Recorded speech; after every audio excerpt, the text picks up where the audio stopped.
tuli bubi n'owaka twaddukawo dda ayagala kututta bijja n'owaka tetusulawo n'emmere yonna yagisenze w'ekitiibwa batuwa gobeso w'ekitiibwa ate nga totudde naye tetumumanyize newenjogera simumanyi feesi ye byonna n'abalala bakyasigaddeyo wali abeetiriridde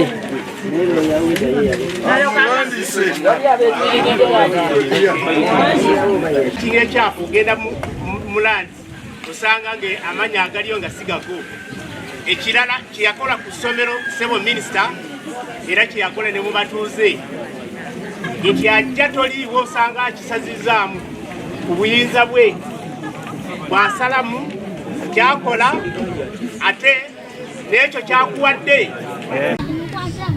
Tuli abasenze bannansangwawo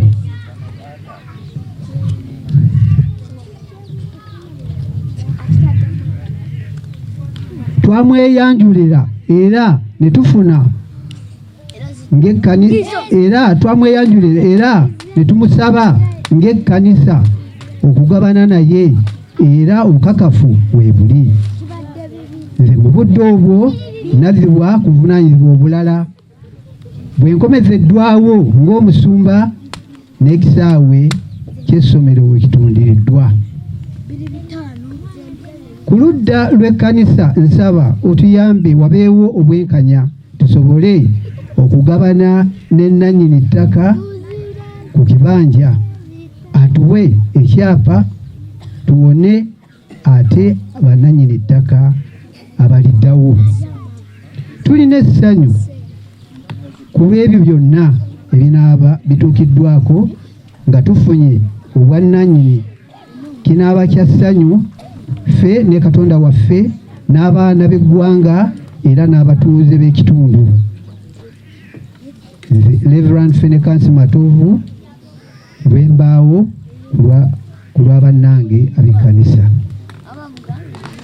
Nti school management yaliwo bwe yawulira ebyo yekubira enduulu netuke wa RDC yaliwo by then yali mwami Ian Cheyune ne mwami Ian Cheyune yabayita n'ayita ow'ettaka oyo mpya n'aba school management committee era ne bategeeza omwami nti essomero lyali likoledde ebintu bingi, gavumenti ng'ekoze ebintu bingi ku ssomero okwo era yali alina okubawa ekyapa wadde nga tebaamala kuteesa.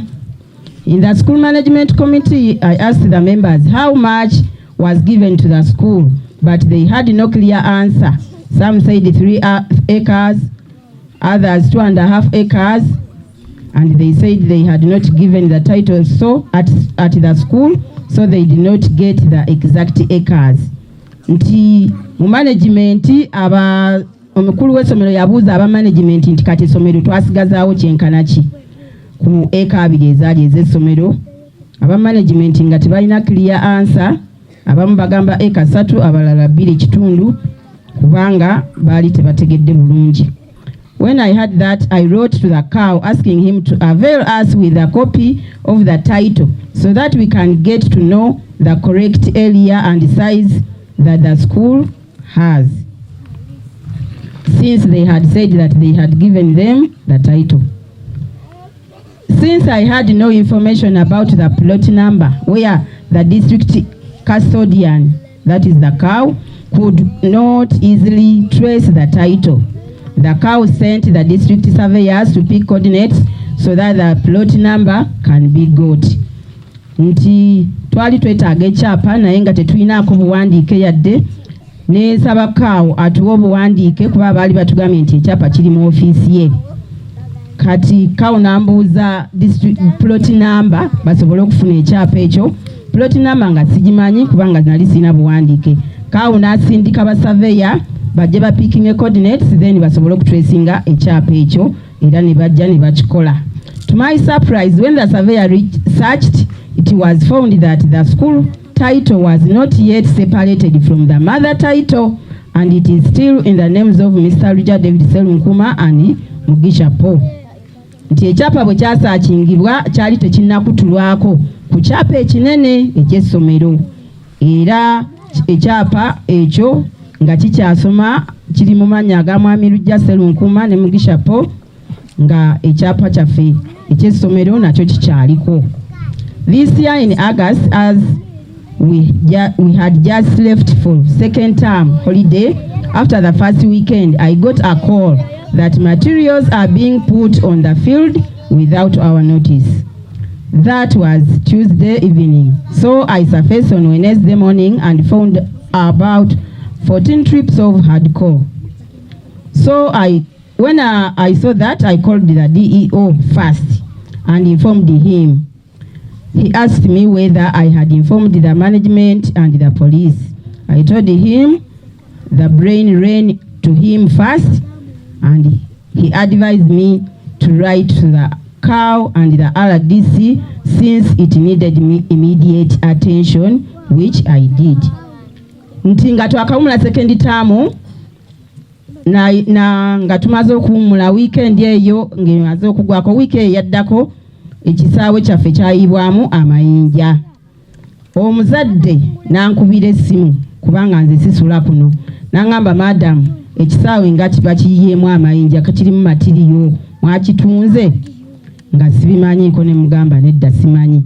Enkeera yankubira kawungeezi, enkeera nenzija nange nensanga nga kyali bwe kityo. Nenkubira mukama wange DEO essimu nga mutegeeza ebiriwo. DEO nangamba ntegezeeko COW ne RDC era nange nekikola. The RDC sent assistants the next day who also came and witnessed, but we could not tell who was putting the material there. They could not wait because they could wait for some days pouring the material. Then one day they could come and pour the material suddenly. Nze wobo ndabye ennyumba gyenzimbye yiri waliwo nina ettaka naawo ninawo poloti. Sigenda kusula mu kisaawe kino. Weewaawo abantu bakubye olwali siruganye naye ne wenzijjawo matiriyo era ettaka likyali mu ssente kyekikulu. Ettaka ly'essomero ngenda okugula ettaka lino bandaga bawundale zonna chairman waali bonna be badde banguza amataka gano sibiriimu makoona wemma nina ekyapa ate nga nabo baŋŋamba nti kabanoonyereza oba ebyapa gyebiri ow'empewo mmanyi mulala nze nakola kituufu era kyekiriyo ne pulaani gye bampa ey'okufeesinga ekikomera nayo weeri yafuluma. Ate we bagamba nti nayiwa materials kiro emmotoka ze nakozesa factory tekola kiro za misana ne risiti kweziri abakwala ab'amayinja bayiwa kiro. Bayitawo ennaku ntono nenfuna okumanyisibwa okulala nga bantegeeza nti ate ekisaawe bazze okuyiwawo amayinja.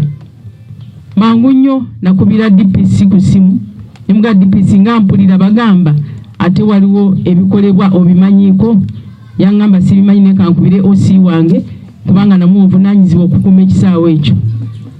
Nalaba ebyo tebimala kubanga head teacher yajja n'antuukirira Sebo Minister nesituukiramu nentegeeza ne poliisi n'abakulembeze bonna abasinga abatono baaliwo n'abatuuze abamu. Twatuula wali mu ssomero enkuba yali etonnya. Talina buyinza kuwaaki w'ekibanja kubanga yaliko. Sebo Reverend oyogedde yiika eri n'eri n'eri n'eri temuli mwe muliko era mwe mubadde okuba tewali abakwatako. Era akakiiko kano kayigoze ngenda kuddayo muwandike bulungi RDC kuweereza engeri gye binaaba bitambulamu kyo kitambulamu kubanga kajja kuleeta badda twakoze dda bwake waffe twakoze dda oli gundi yasoose dda yakoze dda wakeera bino birina kodinsi zonna twazirabye n'ebirala byonna ne bizubox kati tujja kikuba kyonna tujje nga buli muntu tumukubira ekibanja kye mukole application mu article section 78 of Registration of Titles Act in connection with section 5 of Limitation Act mufune ebyapa byammwe nga temukompesetinze nga temusasudde kale wekinaaba kyetaagisaako fiya sega babadde butwandi bakwatiddewo nesibalaba bwabanga webali nandi bakwatiddewo seba gwayimiridde kuwa pasita kakati sebo jangu wano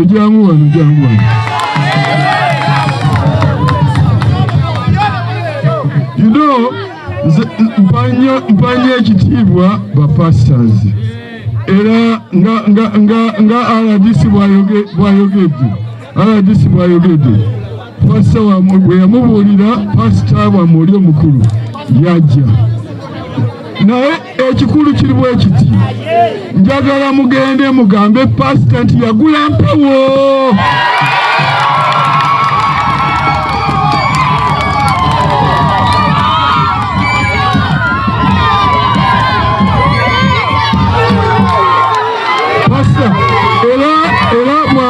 Nkikakasiza n'abantu wano tiwajja n'ondaba amateeka nga nnyonnyodde namwe ababaddewo mu kyalabi oli eyakuguza teyalina tayito toyinza kupasinga tayito gy'otolina n'olwekyo pasita wagula mpewo eno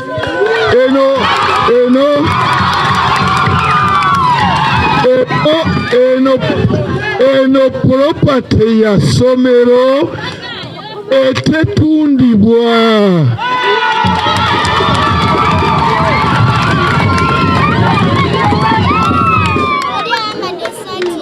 Directive ya president yegamba nti bw'obanga tewali willing buyer willing seller ow'ekibanja aliko oguze mpewo.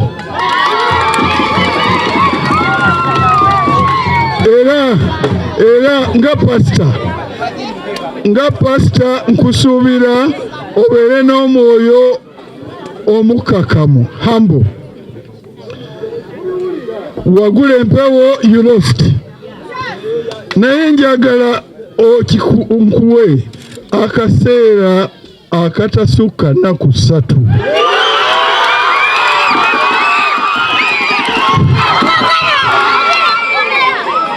Ojjewo matiriyo wono senga tobaddewo mbadde ngamba abantu bano bagende bakolemu akakiiko kajjewo matiriyo kazitwale oba bazikolemu ekintu kyebaagala bazikole kubanga etteeka ligamba nti leka bawulire etteeka kye ligamba he who owns the surface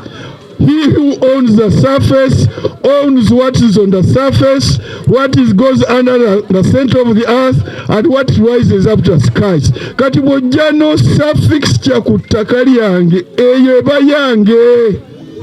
N'olwekyo naye wali humble enough n'ojja mu office n'ondaba kakati ssebo njagala olera obeere humble enough mu nnaku 3 materials zino zonna ozigyewo.